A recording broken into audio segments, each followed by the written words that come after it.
sekali dia, saya nak pergi kepada konteks pemikiran Ustaz Effendi.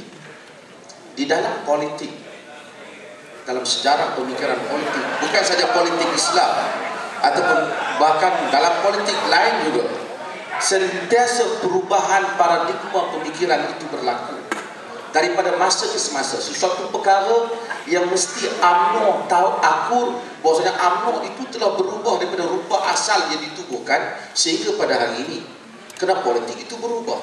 Dan saya rasa PAS juga mengalami proses yang sama, dan perubahan itu biasa dan tidak ada masalah.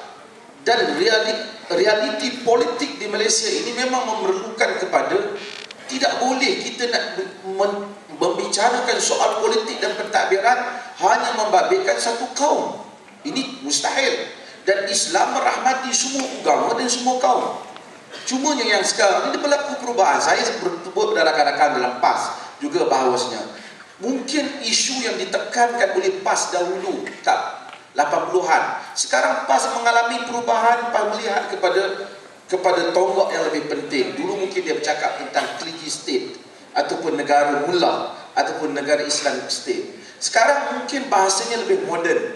Dia bercakap soal justice, soal keadilan, yang itu juga merupakan keperluan yang didesak, yang dikehendaki oleh Islam.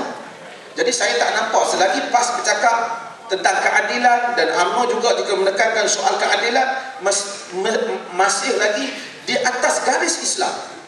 Cakap soal keadilan, bukan parti tu, cakap soal keadilan yang mesti diberikan kepada rakyat. Ini yang mesti ditekankan. Keadilan itu tentu PAS ataupun mana-mana saja parti melihat keadilan itu pada dimensi dasarnya.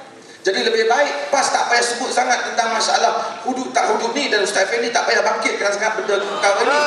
Kerana soal hudud ni, kerana PAS ni sudah tak bangkitkan saya rasa.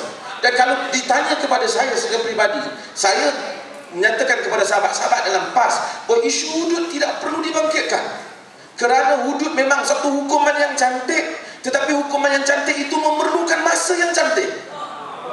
Kalau kita ada seorang isteri yang wanita yang cantik, yang salihah, kita kahwinkan dengan lelaki yang jahat, tak cantik jadinya.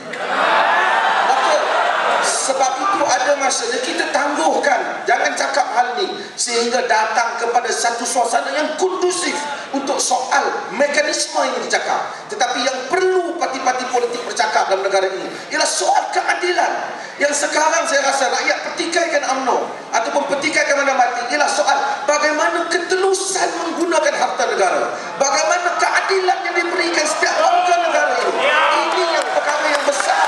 Kalau ini ditunaikan secara adil, maka saya fikir soal duduk semeja, duduk dua meja ini dapat diselesaikan. Terima kasih. Tuan moderator, saya bersetuju.